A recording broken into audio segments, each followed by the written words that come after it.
Dossie, and here's your host, Kendra Zach. Hey, hi Zach, how are you doing today? Oh, I'm doing all right. And yourself? I'm doing pretty good. I'm alive as far as I could tell. I'm not in a hell of my own design, I think. And I had a pretty nice bowl of oatmeal today. I think that's Excellent. Yeah. For like recently or for breakfast? Breakfast, but Okay. I woke up late because I have insomnia. Okay. I was gonna say I've never had like an afternoon oatmeal, but I don't see any reason to keep to strict times for strict foods. Yeah, you should eat food whenever you want. Usually, what I do is I make a lot of oatmeal for breakfast, and then I don't finish all of it, and then I finish the rest for like lunch. Not too bad. Very, very, very good. Yeah. Other than eating a big bowl of oatmeal, what else have you been thinking about today? Well, I'll tell you what I've been thinking about, even though I'm pro eating oatmeal at any moment of the day. So today on Let Night, we're going to delve back into one of our favorite topics, technology and how it makes everything worse. Now, technically, we could say that what we're talking about is actually capitalism, obviously, but that's also everything we talk about. So we're going to bring the focus back to technology. Whether it's Amazon shutting down your sex toys, or Uber losing tons of money and still finding the funds for union busting, or Elon Musk somehow continuing to avoid being beaten by a sack of apartheid emeralds. These stories really underscore the way the future that we were promised is continuously becoming a Jetsons of the rich and a Flintstones for the poor. The newest culprit in this descent is Zillow. You know Zillow, the website where you look at it and get jealous of rich people's shoes because the shoes are in closets larger than your whole apartment. The one that makes you seriously contemplate why everything costs twice as much where you live compared to Indiana, despite the only real difference being that you don't have to live in Indiana. That one. Well, they're the newest goof up in the tech world that is making our lives worse. So, you know the scene in Fantasia where Mickey Mouse gets the brooms to do all the water collecting and then he falls asleep and wakes up to a flood? Well, that's pretty much what Zillow did, except imagine the broomsticks were an algorithm and his little mishap drastically augmented a market making water unaffordable to regular people. Zillow's algorithmic home purchases, which, let's be clear, shouldn't be a thing they can legally do while also being the website that displays prices, was incorrectly calibrated in a way that caused Zillow to buy far more houses than they could sell, and at rates beyond what the market dictated. So now, an already bubbling market with prices nobody can afford has become even more unaffordable, but not for any real economic reasons like scarcity or supply chain or whatever. The only thing that happened was that some dumb guys who know all the prices thought they could game the system and accidentally broke the machine. Now, if we lived in a just society, there would be a massive investigation. Zillow would be liquidated and those homes would be given away to the more than 500,000 homeless who live in this country. But we all know that's not going to happen. Zillow has shut down its home buying wing of the company, but companies like Redfin still exist in similar capacities. So many people are one misplaced keystroke away from being outbid on a nice family dream home because fuck you, the computer needs this house. Nobody is going to face consequences for any of this, except for the same people who are always the victims of the housing market, the common man. But we try to find some good news in all stories on Left Night, so I guess the best we could say is squatters' rights exist, and you can learn how to pick locks on YouTube.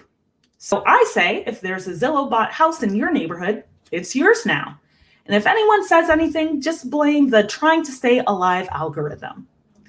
We'll be back after this commercial break.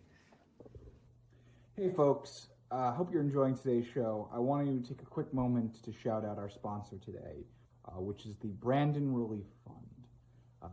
As you may or may not be aware, the dumbest people online have recently decided that the name Brandon actually means Biden, and let's means fuck. I can't go into the whole thing right now, but this has been a devastating turn for our Brandon population, who now, unbeknownst to them, unbeknownst to the parents who gave them this name, have now been thrown into a political tussle that they did not want any part of, nor did they deserve to have to be put through this. So the Brandon Foundation will help relieve all of the issues that come about as having your name be co-opted by the dumbest people on the internet, and help them to restart a new life where they are not in the middle of the dumbest cultural war possible. We're trying to help all Brandons out there. The Brandon Foundation has previously partnered with groups such as the Chad Foundation and the Karen Foundation for other people who completely innocuous names that now no longer get to be innocuous because we live in the dumbest time ever. So reach out today, donate, check in on the Brandons in your life, and make sure that they're doing okay, because it's a tough time out there. So go ahead and look up the Brandon Foundation for more info on how you can help with this horrible situation that they're in. Hi there, man. Yeah, Brandons have it rough. I'm in support of Brandons if they're not fucked up. Yes. You will always we'll always have support for Brandons, and we will always on Left Night not be afraid to just say fuck Joe Biden. Exactly. We could just say fuck. It's legal. Fuck Joe Biden. Fuck Joe Biden. What's he gonna do about it? Yeah, exactly. What is he gonna do? Like, he's gonna eat some vanilla fucking ice cream? Like, whatever. Fuck Joe Biden. Fuck him. He sucks. All right. Well, things are happening. Yeah. What things are happening this week, Zach? Okay. I was thinking to see if there was anything that Joe Biden has done in particular this week that we could. I don't see anything directly related to him. I guess. So this is going to be tough. Just because we don't know. There will probably be a verdict by the time this airs. Yeah. But the Kyle Rittenhouse, I'm surprised. I honestly thought there would be a verdict by now. But the Kyle Rittenhouse court case the jury is now in deliberation, and I will be pleasantly surprised if I'm wrong, but I think this fucker's gonna walk. Yeah, he's probably gonna walk, and he's going to it's gonna be another George Zimmerman thing where people who just kind of don't like people who protest for Black lives or Black lives themselves, but especially Black lives themselves, support him. I mean, in any, just putting aside the legality of it, and we all know that our legal system sucks, and of course there's lots of laws that's like, I was scared by someone so I shot them in the head, which probably isn't great, but in any common sense world, it would be bizarre if someone was like, oh, I traveled through 2 state lines with a gun to protect myself. There'd be a lot of people that were like, you could have just stayed home. Right. But of course, he's going to be fetishized by the fucking right because, he did something that was not in support of Black people. That's really the main thing. So, yeah, it's frustrating. I don't like it, but Yeah, I think you can look at this through what's the legal precedent and what is the law and stuff like that. I think if you do that, you're a little bit of a you're falling for the scam that is the American justice system. If you think it's basically comes down to the United States could either make an implication that it is not okay to kill protesters, or make an implication that it is okay to kill protesters, and we know which way that the U.S. is going to go on this. Yeah. It's not a particularly difficult one. So we know where that is, and it sucks. it's a bummer, and it's going to be. And if I saw a 17-year-old idiot walking down the street with an assault rifle, I would love to have the courage that those victims had to try to disarm a 17-year-old idiot with an assault rifle, and try to because I mean that's they're attacking him. No, this is a fucking guy with an assault. Like what else? Yeah, like what attacks could get out of this idiot's hands before it gets worse? Especially because like around that time there was just so much fear of people going into protests that were like otherwise peaceful and just shooting people. Right. Like someone showed up with a gun at a protest. You don't want them to have that gun. I don't know what, or you'd run away. You don't want to get shot. You don't want them to. Right. And I would probably run away. And those people tried to we don't know what would have happened if they didn't try to take him down, but like there's just as good of a chance that it would have been worse. If they didn't do it. So I think that they're very courageous, and they're never going to get the credit they deserve for trying to do something about a bad situation. So and then there's sort of this there's just a bummer in court system right now because the guys who killed Ahmaud Arbery are in trial right now as well, and like that one's not getting as much attention, but like that feels like, and like there's been enough talk about the judge in the Rittenhouse trial who's like given neck rubs and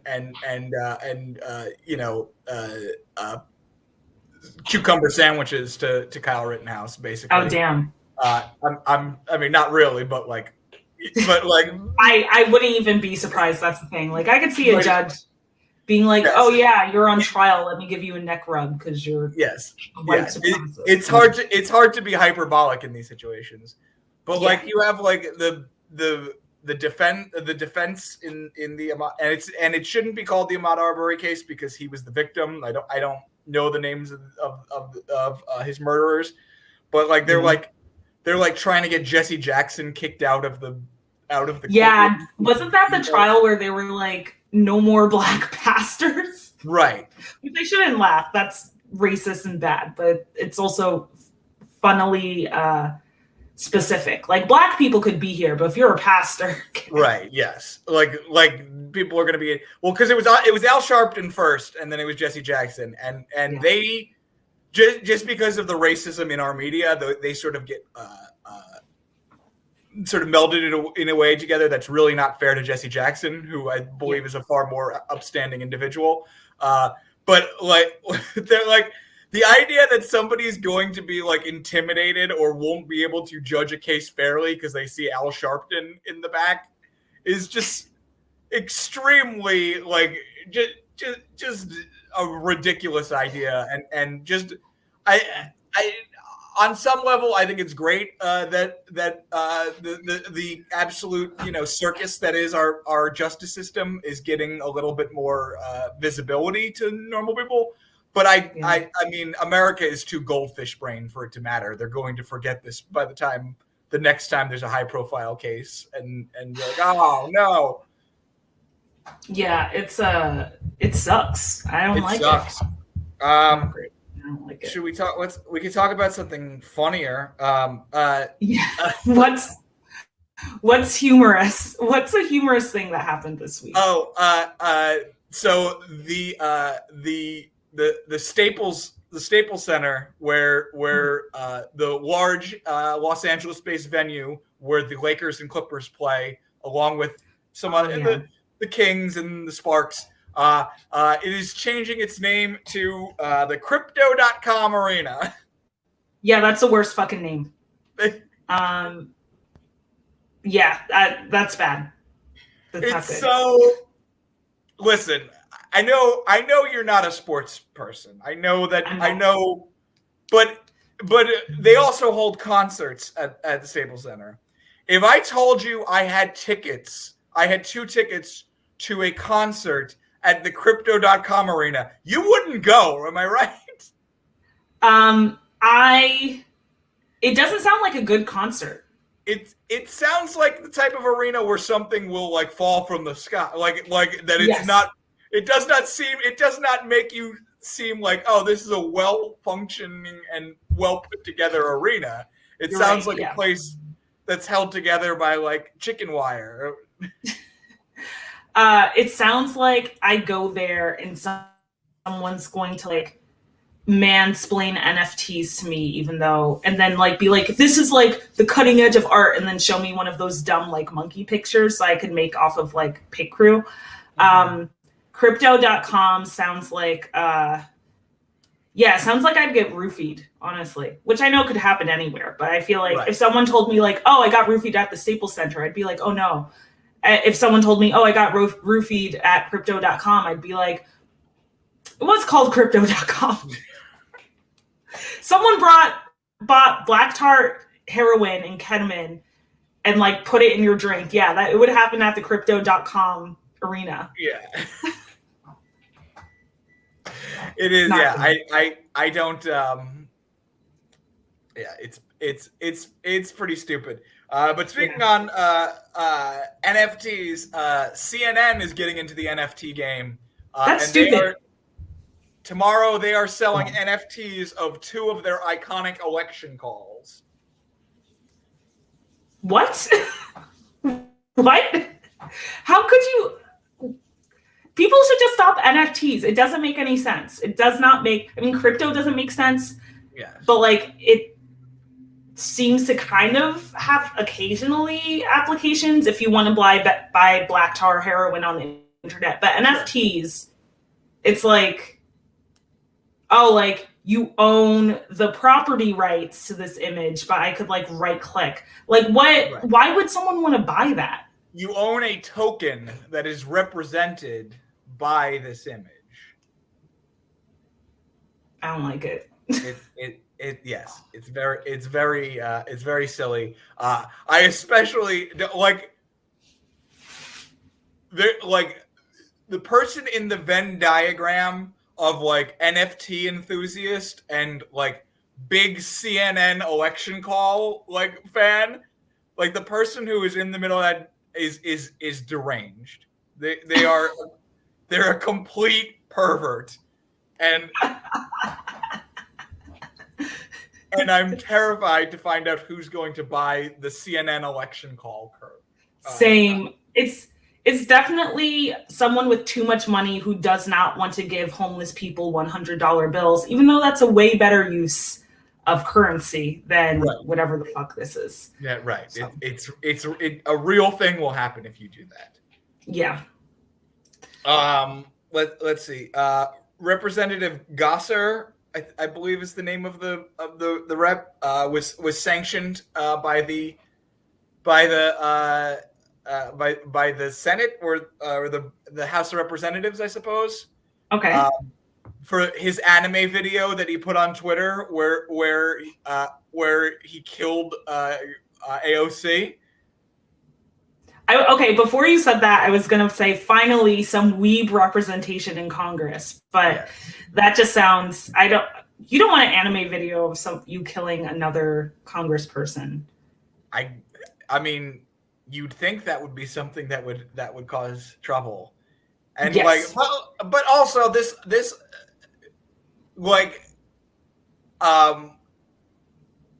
one of the main reasons I think I can't be a congressman, other than nobody would vote for me, is that I would be like, somebody would like say something stupid, and I'd be like, "Fuck you! I'm gonna beat you with this gavel," and then like that would be it for me. But I don't think I've ever seen you angry, Zach. Like, do you react that way when people say stupid stuff, or would the power go to your head and you become so angry? I reserve my anger not unlike the Incredible Hulk, for situations where it matters. And I feel like if I was debating sort of the future of what will be funded, that would be a situation where I would probably unleash my anger and threaten a few congressmen. And as longtime viewers of the show might know, I was once suspended from Twitter for a week because I told Senator John Cornyn to go jump in a lake, which I don't believe is a threat, but was perceived. Yeah, it's encouraging him to jump in a lake. That's the mildest.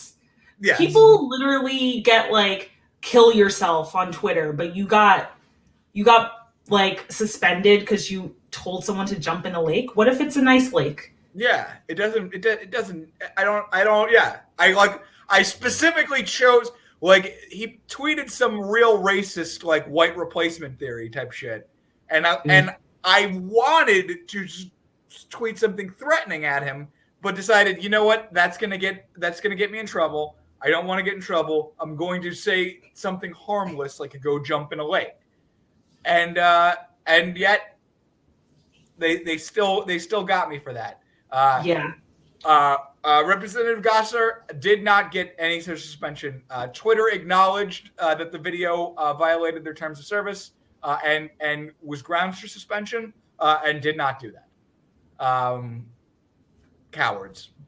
Jeez, cowards. Annoying. Let's see. What's going on? What else is going on? Is there good news? Is there anything? Weird news. The two men who have served time in prison since the 70s for killing Malcolm X have been exonerated. Yeah, okay, that should have been happened. We all know it was Louis Farrakhan who set that shit up. I was gonna say it was Farrakhan. Holy Farrakhan. Yes. Bro. Right. Yes. Which is, yes. Again, it's like, yeah. It's like remember when like conservatives got mad that some news outlet referred to Farrakhan as right wing, and they were like upset about like calling Farrakhan right wing. So like it was like CNN or somebody, and then they changed it when people got mad. It's like the man killed Malcolm X. Like, you are absolutely on board with this man, right wing. Yeah, I feel like I mean, I don't know that much of his teachings. I know that he like came into play with the Nation of Islam and stuff, and but like, I mean, yeah, just because someone's for Black liberation doesn't mean that I mean, their idea of Black liberation, which obviously doesn't mean that they hold completely different views than like most conservatives. If they're a hotep, which like I feel like I don't know if Farrakhan's exactly a hotep, but I feel like he's like the root that hoteps have come from. Right. I think hoteps like Farrakhan. I believe Farrakhan, just because there is a religious element to what Farrakhan does that is not in line with hotepism. I don't think he would consider himself to be that, but hoteps definitely like Farrakhan. Yes, and obviously he has a history of anti-Semitism as well, and to lift a great quote from Chris Rock, who is saying this and not me, about why Farrakhan is a poor leader for Black people. He says, "Black people don't hate Jews. Black people hate white people. We don't have time to sort you out." Thank you, Chris Rock. Thank you, Chris Rock, for your appearance that you didn't know you were going to be appearing on last night, but I think it's a legitimate point. Makes sense. So what else do we? What if you held a color revolution and nobody showed up? Oh, is this Cuba? This is Cuba. Yeah. I feel like the U.S. should probably, stop meddling in other countries' business. Right. That was that, and it was also like, wasn't the CIA kind of blatantly like, yeah, we want to support this, aka start this revolution in Cuba? Right. Yes, they wanted to start these protests and create this protest movement. Like, if you're the CIA, like this, first of all, you've been taking L's in Cuba since '59. Just L after L after L, and this time, like, you couldn't even wait for it to happen for you to like they preempted it. Like they had a piece running on like Good Morning America that's like, today there's going to be huge protests in Cuba, and like they had hashtag 15N for the 15th of November, and fine upstanding people like Ana Navarro tweeting about how excited they were for the 15N protests, and they just didn't have, like, you already look like big losers every time you do one of these things and it fails. You look like an even bigger loser if you predict it. Like before, like you can't even get it going. You just like try to talk about it happening, and then it doesn't happen. Yeah. So CIA, stop it. I want my tax dollars back. That was stupid.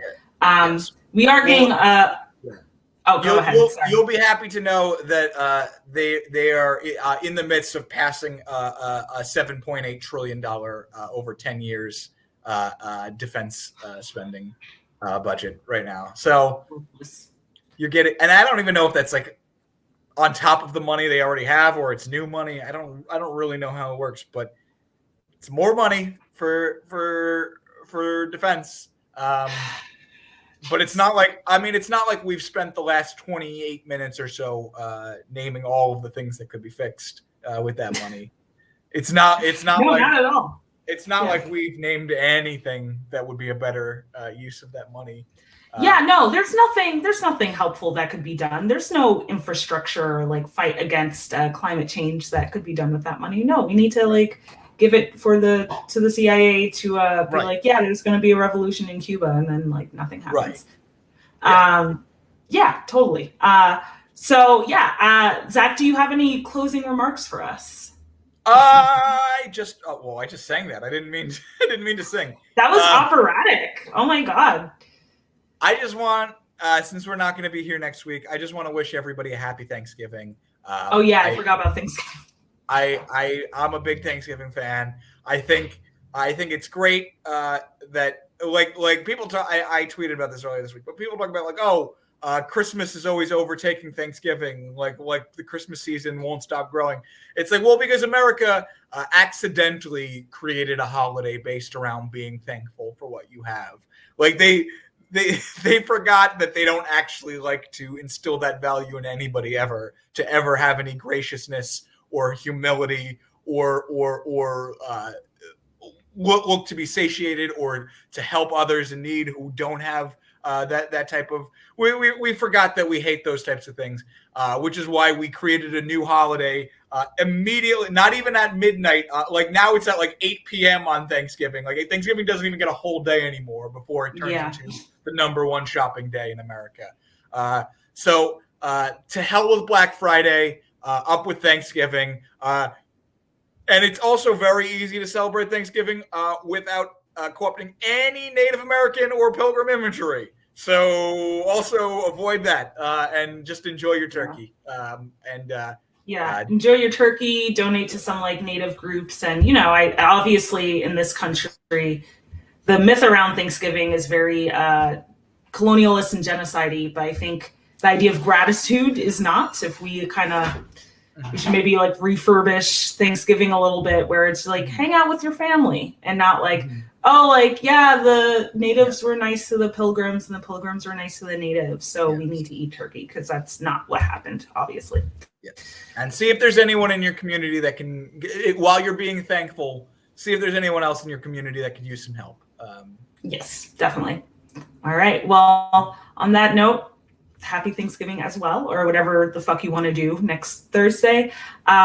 Zach and I will be back. Actually, at that week after, we will be back on Wednesday. New time, new place, 8:30, right before Rachel Jane Andelman's show, The Art of Posting. So yeah, we're doing something new in December. So join us there, and we will see you in 2 weeks from now.